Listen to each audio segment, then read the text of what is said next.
बिस्मिल्लाहिर्रहमानिर्रहीम। अल्लाह के नाम से शुरू जो बड़ा मेहरबान और निहायत रहम करने वाला है। नाज़रीन ग्रामी, आज की हमारी वीडियो का मौजू है हजरत फातिमा ज़हरा सलामुल्लाह अलैहा की रूह किसने कब्ज़ की और मलकुल मौत अलैहिस्सलाम ने आपकी रूह कब्ज़ क्यों ना की। नाज़रीन ग्रामी, ये दिल खराश वाक़या सुनने के लिए आप लोगों से गुजारिश है वीडियो को एंड तक जरूर देखिएगा। आक़ाए दो जहां महबूब रब्बे कायनात हजरत मोहम्मद सल्लल्लाहु अलैहि वसल्लम ने फरमाया, क़यामत के दिन तमाम नस्ब खत्म हो जाएंगे सिवाय मेरे। हर बेटे की निस्बत बाप की तरफ होती है सिवाय औलाद फातिमा के, क्योंकि उनका बाप भी मैं हूँ और उनका नस्ब भी मैं हूँ। नाज़रीन ग्रामी, हमारे प्यारे नबी की प्यारी और लाडली बेटी के जिनके इस्तकबाल के लिए नबी करीम सल्लल्लाहु अलैहि वसल्लम खुद उठकर अपनी चादर मुबारक बिछाकर अपनी जगह पर बिठाया करते थे, जिनके पैदा होने पर तमाम जहां की औरतों को इज्जत मिली, जिनकी परवरिश पर लोगों को पता चला कि बेटियां तो बाइस रहमत और इज्जत होती हैं, जिनके निकाह का फैसला अल्लाह पाक ने किया, जिनके बारे में नबी करीम ने फरमाया कि फातिमा मेरा टुकड़ा है, जिसने इसे तकलीफ पहुंचाई उसने मुझे तकलीफ पहुंचाई। एक दिन मौला अली घर तशरीफ लाए तो आपने देखा कि घर के सब काम काज मुकम्मल हैं। तकरीबन एक माह के लिए आटा पीसा हुआ एक थैले में पड़ा है और एक तरफ पानी गर्म हो रहा है, जबकि दूसरी तरफ सैयदा फातिमा सलामुल्लाह अलैहा चारपाई पर लेटी हैं और आंखों से ज़ारो कितार आंसू जारी हैं। हजरत अली ने बीबी सैयदा फातिमा से पूछा कि आज क्या बात है, बहुत ज्यादा आटा मौजूद है, पानी गर्म हो रहा है। तो सैयदा बीबी फातिमा ज़हरा सलामुल्लाह अलैहा फरमाती हैं, मैंने आज ख्वाब में देखा है कि मेरे बाबा हजूर अकरम सल्लल्लाहु अलैहि वसल्लम कुछ तलाश कर रहे हैं। मैंने पूछा कि अब्बा जान आप किसको तलाश कर रहे हो?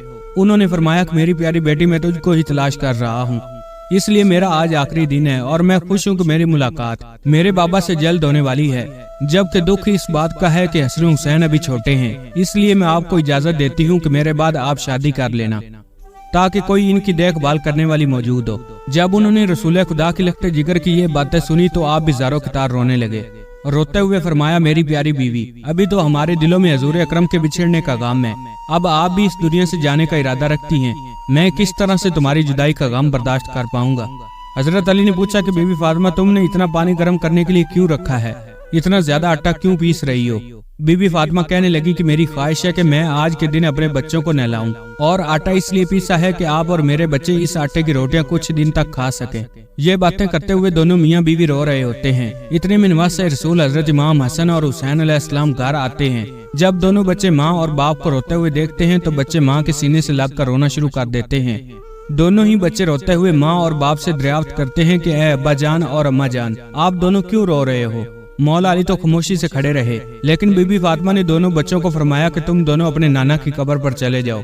रिवायत में इस तरह बयान किया गया है कि दोनों भाई हजरत इमाम हसन और हुसैन अपने नाना जान की कब्र पर जाकर बैठ जाते हैं। हाथ में गैबी से आवाज आती है कि प्यारे बच्चों, तुम अपनी माँ को आज जी भर कर देख लो, आज के बाद तुमको तुम्हारी माँ कभी नजर नहीं आएगी। जब ये बात दोनों बच्चों के कानों में पड़ती है तो दोनों ही अपने घर चले आते हैं। वो दोनों ही अपनी माँ बीबी फातिमा के सीने से लगकर खूब रोते हैं। वक्त गुजरने के साथ साथ बीबी फातिमा की तबीयत बहुत ही खराब होती जाती है। बीबी फातिमा मौला अली को पास बुलाकर कहती हैं, ए अली, अगर आपकी खिदमत में मुझसे कोई कुताही हो गई हो, मेरे से कोई गलती हो गई हो तो मुझको माफ कर देना। फातिमा ज़हरा सलामुल्लाह अलैहा की बात सुनकर हजरत मौला अली फरमाते हैं कि ए फातिमा, आप अल्लाह ताला के नबी की बेटी हो, आपने हर वक्त अपना हक अच्छे तरीके से अदा किया है, मैं आपसे राजी और खुश हूँ। इसके बाद बीबी फातिमा ने हजरत अली शेर खुदा को वसीयत की कि जब मैं इस दुनिया से पर्दा कर दूं तो मेरे जनाजे पर किसी को भी ना बुलाना। बीबी फातिमा की बात सुनकर हजरत अली फरमाते हैं कि बीबी फातिमा, मैं तेरे जनाजे पर लोगों को कैसे रोक सकता हूँ, चूँकि आप नबी करीम सल्लल्लाहु अलैहि वसल्लम की बेटी हैं। जिसने भी आपके फौत होने की खबर सुननी है तो उसने आपके जनाजे पर पहुँच जाना है। हजरत मोहम्मद सल्लल्लाहु अलैहि वसल्लम की बेटी सैयदा फातिमा तैयबा ताहिरा ने फरमाया कि मेरे प्यारे शौहर, मैंने सारी जिंदगी अपने पर किसी गैर मर्द की नजर नहीं पड़ने दी। मैं ये चाहती हूँ कि मेरे मरने के बाद भी मुझे कोई गैर मर्द ना देख सके, मेरे जिस्म पर किसी भी गैर मर्द की नजर ना पड़े। जब शाम हो जाए, रात की तारीखी शुरू होने लगे तो आप मुझे दफन कर देना। ये बातें करते हुए हजरत अली, फातिमा और हसन हुसैन रो रहे थे। बीबी सलमा रज़ियल्लाहु तआला अन्हा से रिवायत है कि खातूने जन्नत बिस्तर मरग पर थी तो मुझे कहने लगी, अम्मी जान मुझे गुस्ल करा दीजिए। लिहाजा मैं पानी डालती रही और आपने गुस्ल फरमाया। इसके बाद आपने नए कपड़े तलब किए। जब आपने नए कपड़े पहन लिए तो हुक्म दिया कि मेरा बिस्तर घर के दरमियान में रख दिया जाए और मुझे अकेला छोड़ दिया जाए। बीबी सलमा रज़ियल्लाहु तआला अन्हा मजीद रिवायत करती हैं, इसके बाद हजरत फातिमा ज़हरा सलामुल्लाह अलैहा फरमाने लगी, अम्मी जान अब मैं अपने रब की बारगाह में हाजिर होने जा रही हूँ। اب جب ملک الموت حضرت فاطمہ کی روح قبض کرنے کے لیے نکلے تو خیال آیا کہ جب میں حضور اکرم صلی اللہ علیہ وآلہ وسلم کے پاس گیا تو نبی کریم صلی اللہ علیہ وآلہ وسلم نے اپنی بیٹی کو پردے میں ہو جانے کا حکم دیا تھا، تو آج میں ان کی بیٹی کی روح کیسے نکال سکتا ہوں؟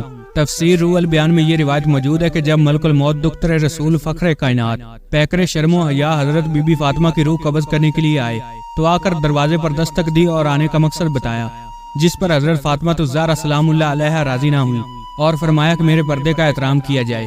فرشتہ اللہ پاک کی بارگاہ میں حاضر ہوا تو پھر اللہ پاک نے خود ان کی روح قبض کی۔ ناظرین گرامی، یہ وہ گھرانہ ہے کہ جس سے فرشتے بھی حیا کرتے ہیں۔ اللہ پاک کی کروڑوں رحمت نازل ہو بی بی فاطمہ الزہرا سلام اللہ علیہا پر اور ان کی آل اولاد پر۔ ناظرین گرامی، یہ تھی آج کی ہماری ویڈیو پسند آئے تو چینل کو سبسکرائب کیجیے گا اور ویڈیو کو شیئر کیجیے گا۔ اللہ پاک آپ کا حامی و ناصر ہو۔